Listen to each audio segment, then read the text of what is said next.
Hi, welcome to Cooking with Andrea. Thanks for coming in and cooking with me today. Today we're going to be making chicken strips. I'm going to show you how I make them and how I put my batter in this container so that I don't have to keep going in and opening boxes and bags. Also, I'm going to make a little side sliced potato and then I'll show you how to do that as well. But we're going to get first started with, I'm going to take the oil. I'm going to put enough to cover the bottom of the pan, but it doesn't have to be too much oil. You don't need that much oil to fry with. It'll make it all greasy and stuff. So I just make enough oil to cover the bottom of the pan.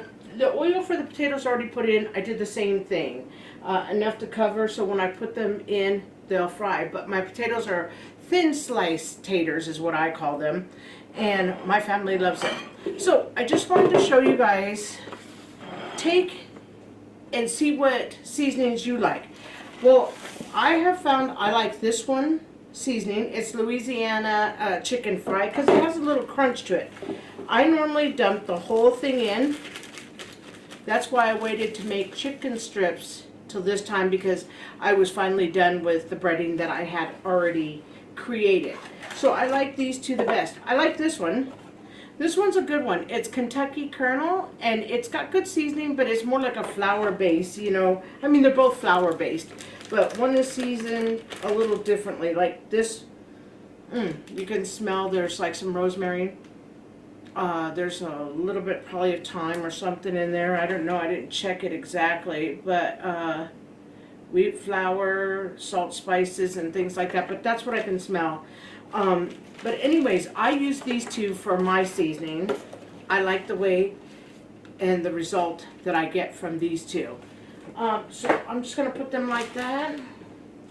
I'm going to get my spoon here, and I'm just going to mix it around. And I only have to do this once because, you know, I'll use this until I'm done with this seasoning, and then I always have a box or two backup, you know, just so that I can put it in here together.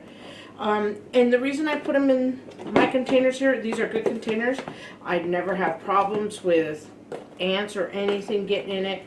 I just love the way these containers hold everything in, and they don't make they don't make my cereals or any of my stuff wet. So I just mix them up good, just like that. And then what I'll do is I will go ahead and just grab my 2 cups of flour. I always start with 2 cups of flour because you can always go back and add more. If you put too much in, then you waste sometimes some of your flour, you know. And then what I do is I just go in and I grab it, take it just like that. It's about a cup. If I'm doing more, then I do more. And I'm bad. Usually I pour it right in, you know. I don't go ahead and dig in there like that unless I have it really super full. And then what I do is I just pour right over my little and get it in. It's not a precise, but I'd rather have less than more, because more I have to throw away because I just, you know, dredged it in the chicken. So therefore it's no good in my opinion. So what I do is just do it that way. And like I said, normally what I do is I have 2 containers of each, and this thing is usually pretty full. But I didn't want to take up your time and me putting it in there. But I wanted you to show, I wanted to show you what I do. Okay, so that's what my flour mixture looks like. Basically, when you're making chicken strips or fried chicken, you want to have enough seasoning in there so that it makes it taste really delicious. So I have 2 cups basically, and then I have a 4th cup of parmesan. And what I'm going to do is this is what gives me the saltiness, and it just sticks to the chicken really well, keeps my breading on. It smells delicious. And then I'm going to take some white pepper, not black pepper, white pepper. And I'm just going to go ahead and put a nice dose of white pepper in. But white pepper has this really wonderful taste, but it is spicy as well. But it's not chili spicy. It's salt and pepper spicy. So the salt from the parmesan, the pepper from the white pepper, it just gives it a real wonderful taste. And if you wanted to, you could also use some smoked paprika. Smoked paprika smells delicious, tastes good. But if you smell the seasoning just like that, so it's relatively easy. Just take 2 cups of your favorite seasoning, take a 1/4 cup of parmesan, and take some black pepper, and you're good to go. So basically our season is ready to dredge with. Okay. Now I want to go ahead and show you my chicken so I can put my other seasoning away. Here's my beer can chicken. This is really good seasoning. I love it. I use it on a lot of stuff when I'm like marinating. So what I did is I took my chicken out yesterday, put beer chicken when it was, I let it thaw for about an hour. Then I just went in and sprinkled beer can chicken, moved it around, and just let it sit all night. So that's the seasoning on my chicken, because I feel that chicken has to have season. Just remember, pick the season that you like, and don't pick anything super spicy if you're not into spice, because then you will not like it. But really easy. And I'm just going to show you how I normally do this. I get big pieces and small pieces. It is an inexpensive frozen chicken breast. So basically what I'm going to do is I'm just going to cut it into 3s or 4s, like that. And you know, I don't want them to be too long either, so I'm going to cut this one in half and then cut it like that. Because when they're real long and stuff, it makes it hard for me to have to handle. So to try and dredge it in the egg and then try and get it in the breadcrumbs, nothing fits in the bowls. You know, I love my, this is my my bowl that I use for cioppino and stuff. I love that bowl. It's a good dredging bowl. Oh my gosh, I didn't even realize it until one day I was like, why do I not put the flour in there? It would be much easier. So basically I took 4 pieces of chicken and I just cut them into strips. And I'm going to just dredge them in egg. And then I'm going to go ahead and put them in the flour mixture. And we're going to just pan fry. I'm going to take my yucky chicken hands and chicken stuff right over here.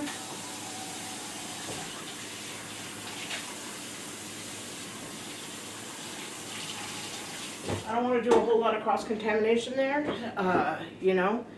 So I try to be as careful as possible. I'm also a very big bleach freak, which is really funny. I always wear all black, and I'm a bleach freak. So I have lots of t-shirts that are totally ruined because I use bleach, and I'm always in the kitchen. I love being in the kitchen. So what I'm going to do is take 2 eggs, crack them open, and just mix them.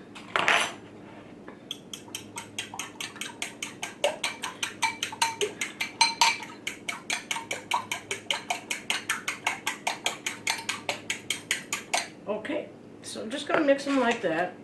I need this fork though for the chicken when it first goes in, because I'm going to pick it up with another fork when it's done, or with tongs. So I'm just going to wipe my egg off my counter because it's going to get all over me. So here's my chicken and everything here. I'm going to show you my potatoes real fast.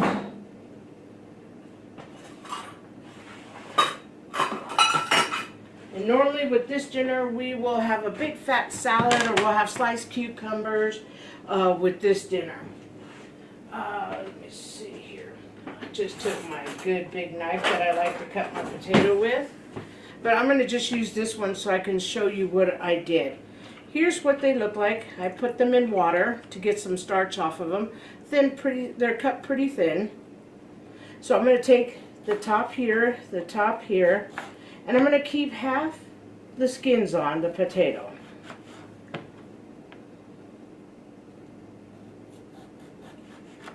Boy, it sure makes it terrible to cut with this one, but I'm kind of like one of those weirdos that I like only certain knives I want to use for certain things. And I don't want to take the time to wash it because I want to show you how to make these chicken strips. It's an inexpensive dinner. It's a fun dinner. It's a fast dinner. And for you late working people out there, I want to let you know that you can go ahead and make more of these, bread them, and the ones you want to cook, the The ones you don't want to cook and you want to have for another day, you can bread them and put them in the freezer and they would be just fine. So I'm just showing you how I took half the peel off, left half on. I had already washed my potatoes before because I wanted to get some of this stuff prepped, but I wanted to just show you how I do it. Okay, and let's go like this. And we're just going to put it in here because we are going to rinse the potato one more time. Okay, so we're doing good. So basically, I'll put the potatoes over there. I have my stove on medium. I'm going to start heating my oil. And what I'm going to do is I'm going to bring my chicken right over here. Before I do that though, I want to get my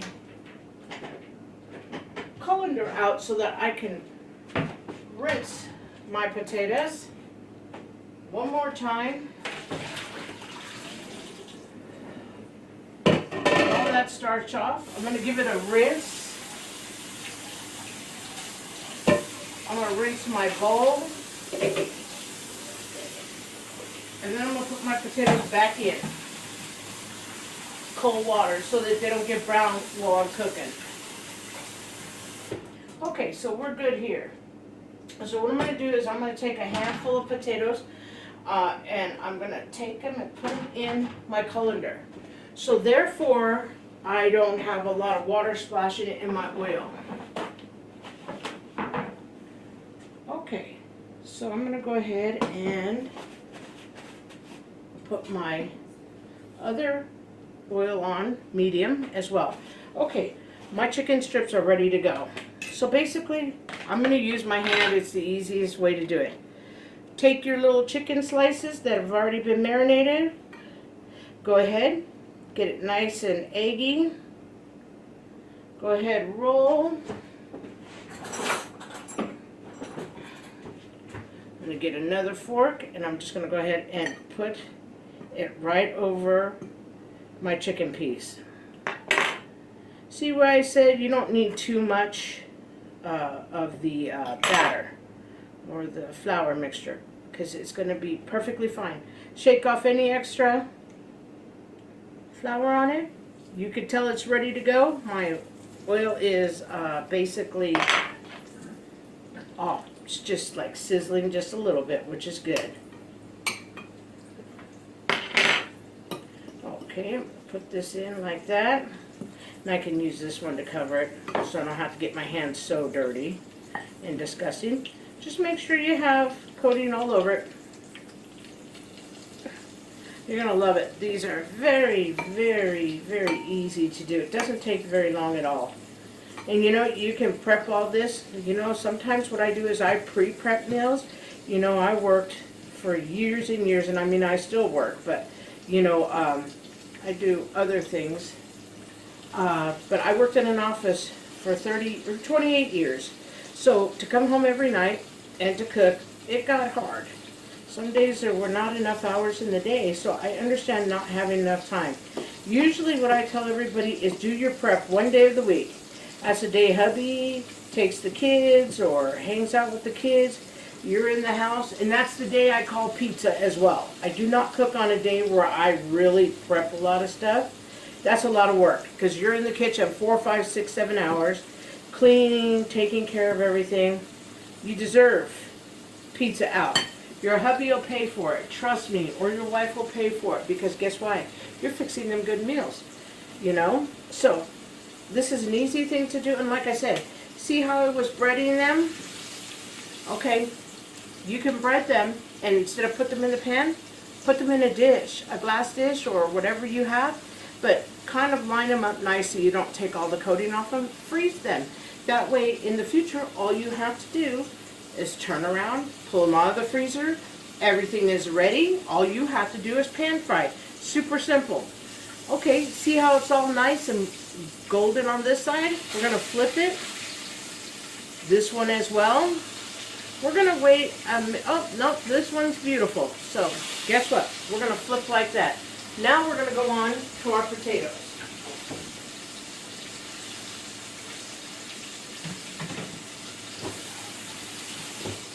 Okay, hands were in the bleach water now. Okay, so I have a handful of potatoes, nice cut thin. We're gonna just go ahead, put them all in so you don't have to be around the oil as much. And then what you wanna do, I always make a lot of dishes. Good thing I have a dishwasher. I hate to do dishes, but I love to cook. And I really don't mind doing them if I get to do what I like, cook. But it is much harder, you know, when you're busy and you're working lots of hours and career is just taking off. So basically, I just wanted to show you. Here we go. Look at how beautiful they're all. Takes about 4 or 5, all told it's about 6 minutes to cook. Check it in like 3 or 4 minutes and see. Take one piece and then you can put that piece right back in so that you know how to judge your chicken. But I always say 3 minutes on each side because I don't like any part of raw chicken. That freaks me out. Even though I eat my meat medium rare, I cannot handle pink chicken or anything like that. So just let these cook. This is how my potatoes are looking. These things are amazing. They're just frying in there. They're nice and thin. So it's going to be great. So I have a lot of chicken to fry and some more potatoes to fry, but I wanted to let you see how I did it. We're going to come back. I'm going to get most of this done and we're going to come back and then I'll show you and we'll have a bite. Thank you. Welcome back. I'm taking the potatoes out. These are my thin cut fried taters. Kind of mimic, some of them will mimic a potato chip. They're really delicious. Some will be meaty inside and some will be more like a potato chip, which is great. Gives us a breaking kind of potatoes. Man, I love potatoes. I value my potatoes. And man, at my age, they're called triglycerides. So I have to be very careful on how many I eat. I'm just going to salt and pepper. And do that, and then I'm just going to give them a rough, just little mix up. You can add more. Potatoes are one of those great things you can season afterwards and they'll taste just as good in my opinion, whereas chicken and meat and things like that don't. Okay, so this is my wonderful, inexpensive little dinner dish. It's easy to go. I went ahead and I fried all our chicken strips. I cut 4 large pieces of chicken. And I took 1 potato for each. So technically there's 3 of us. So I took 3 potatoes plus 1 extra potato. So that's 4 potatoes so that we have enough but not too much for dinner. Like I said, triglycerides are not my friend. This getting old business is for the birds. But let's dig in. I'm going to take a chip first. Or a potato. Excellent. That one's nice and meaty like I told you. I'm going to take one like this. This looks like a potato chip. You hear that crunch? That's a great crunch. Okay, I already took a piece of chicken and cut it. I'm going to try it. It is really, really good. Inexpensive.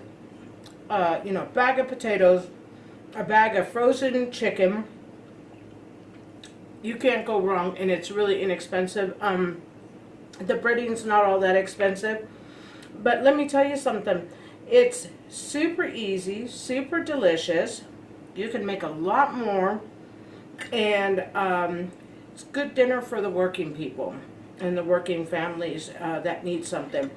And remember, it stays good the next day. Wanted to give you a lunch idea too.